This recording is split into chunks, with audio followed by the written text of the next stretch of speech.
Hey guys and gals, Froggy here. This is my 2004 Lexus IS300. I'm going to show you how I do an oil change on it. I like to put it up on ramps in the front. I jack up the back, and I've got some jack stands underneath there also, just to be safe. You want to have it dead level or even a little bit of a tilt towards the forward. On this one, the drain plug comes out the side on the passenger side, so I think level is good on this one. Anyway, we're going to use a bucket. I've got a couple of different kinds of oil filter removal tools. I'm going to put in some Castrol 530. This one happens to be high mileage. I guess they put in I'm not sure exactly what they put in for high mileage cars. This car has 85,000, so that should be good. I always like Castrol. And got some wrenches to take off the drain plug. I don't know what size it is yet. I'll tell you when I get under there. And that's about it. Let's go underneath. Okay, it's a 14 millimeter, and I like to shove a little paper towel there on the top of that tray that runs under the engine, because I don't know how fast that oil is going to come out, and I don't want it to go on the tray and then it'll be sloshing around the tray for who knows how long before it finally works its way out. So this way, if that oil stream comes out really fast, it'll hit that paper and dribble down into my pan, I think. So let's crack it open. Looks like it was okay. I didn't have to worry about having it squirt onto the tray. I just let the plug drop down into my bucket and I'll fish it out later on. So now we got our oil oil coming out. Now on the side of the engine where the oil filter is, the factory service manual suggests taking the 3 screws out of the little plastic pan that sits underneath there and gently bending it out of the way to get to the oil filter. So I'm going to try that this time and see how that goes, and if I don't like the way that goes, then I'll figure out another way to do it from the top side. But anyway, I got the 3 screws off, and I'm going to go for the oil filter now. What I'm using is that I've got a ratchet that has a swivel head on it, and I'm using that little cup thing that fits around the bottom of the oil filter. And that's what I did was I just shoved some newspaper down there because I know it's going to drip, and I'm getting it from the top. I didn't like the way it looked on the bottom, and I think I would, since I'm on ramps, I was going to get a face full of oil if I tried to do it from the bottom, so I'm doing it from the top.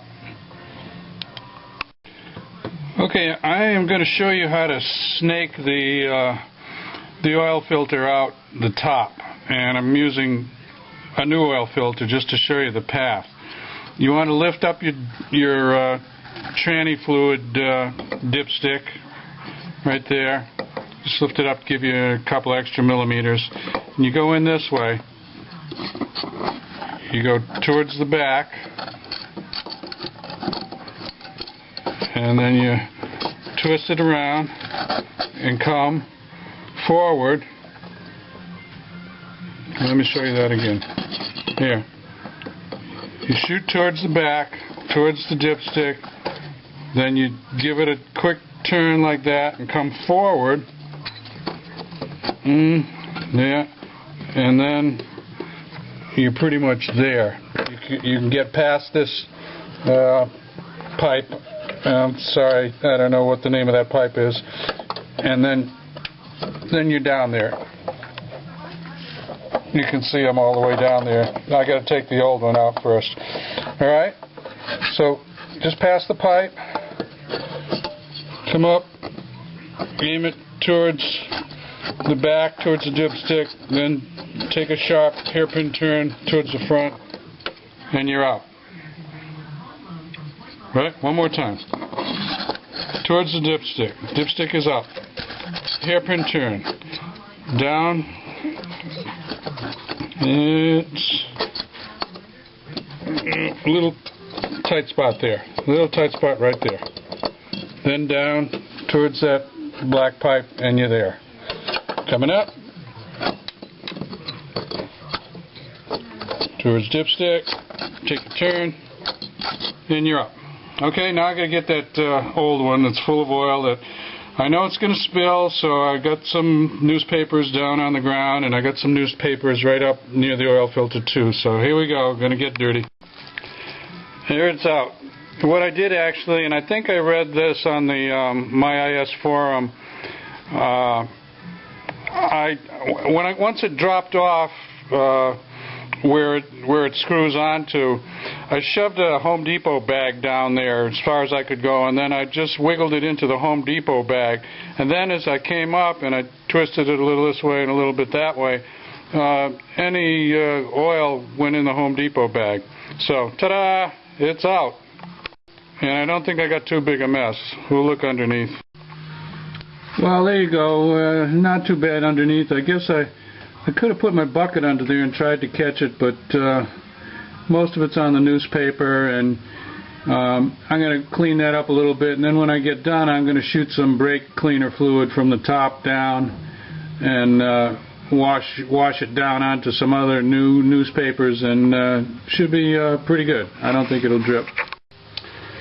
Well, make sure your old washer comes off and your new washer goes on. Put a little bit of oil around that surface area of the new oil filter that's going on. What I did to get it started is I got my flashlight in my left hand, and I'm looking from the front of the engine, and I got my right hand snake down in there holding the filter, and so I can see where the filter needs to go. So that went on pretty easy actually. See, just look. Flashlight in the left hand, looking from the left, right hand down with the filter. Okay? Looks pretty clean down there. Most of it ran down the block, I imagine, down to the bottom. And like I said, I'm going to shoot some brake cleaner down there and make it all nice when I get done. Now, when you feel the contact of the oil filter to the surface where it seals, just not even hand tight, but just when you first feel that contact, just a tiny bit of hand tight, then you want to go 3/4 of a turn more, and I'm going to use my wrench for that. You could try to do it by hand. You might get a 1/2 turn by hand if you got strong hands, but I'm going to use the wrench for the last little bit. What I did actually to hand tighten it, I used my left hand and I reached down. Let's see if I can show you this. Left hand, turn it that way and reach in, and that way you've got the angle of your hand is nice to the bottom of the oil filter. And I show you that Pure One filter has like a grainy texture to the outside of it. It's really very cool to hand tighten a filter. I'm still going to take about, not 1/4 of a turn. I'm going to take about 1/8 of a turn more with my wrench just to get it there. Now, let me show you this setup, because it is working like a champ. And if you do many of these filter changes from the top, you really need to get with it. This I got at Harbor Freight, like a set of 4 different sizes for $5 or something. And this is a good quality swivel head 3/8 ratchet. All right, and it's about 10 inches long, 8 or 10 inches, which happens to be just the perfect length for getting those filters out. So go get yourself this setup if you're gonna do it from the top. Now I think I'm just gonna shoot my brake fluid all over there now before I go and clean that up, so I don't have to clean it once instead of twice. I'll throw a few more newspapers under there. Okay, let's shoot a little brake cleaner down here. Everything's closed up.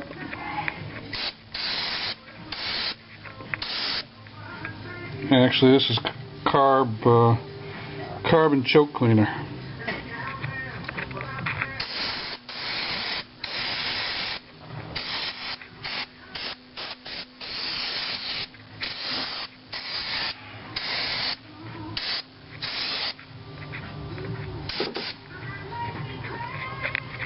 Yeah, that should do it. Well, that's about it. I put all 6 quarts in. It calls for 5.7, but 3/10 of a quart's not going to hurt anything. And checked for leaks, ran the car, looked underneath, no leaks from the filter, no leaks from the oil drain plug. So that's it. That's how Froggy does it from the top. Froggy likes the top as far as the changing the oil filter on this car. So if this helps you out, give me a thumbs up. If you want more from Froggy, subscribe to my channel. It's free. See you later. Oh, Froggy, I almost forgot to tell you how to reset the engine oil replacement reminder light. So set your odometer in the odometer position. There's trip 1, trip 2, and odometer. So just keep hitting the button until it comes up to odometer. Okay, turn the car off. Now, turn the car on. Excuse me, sorry I'm hesitating, but I'm reading this as I'm doing it. Alright, off with the odometer showing. We did that. Ignition key on when holding down the odometer trip button. So, I need 3 hands again. I'm holding down the button. There. And one more. There. It's flashing, like 5-4-3-2-1. And then it went to all zeros. We win. So that worked. Okay. Now let's see if the reminder comes on anymore. No, the maintenance required went off very quick. Before I did the oil change and before I did the reset, the maintenance required was flashing for about roughly 7 to 10 seconds before it would go off. So success. Glad you watched my video, and come back for more. Give me a thumbs up and subscribe to the channel. Bye bye.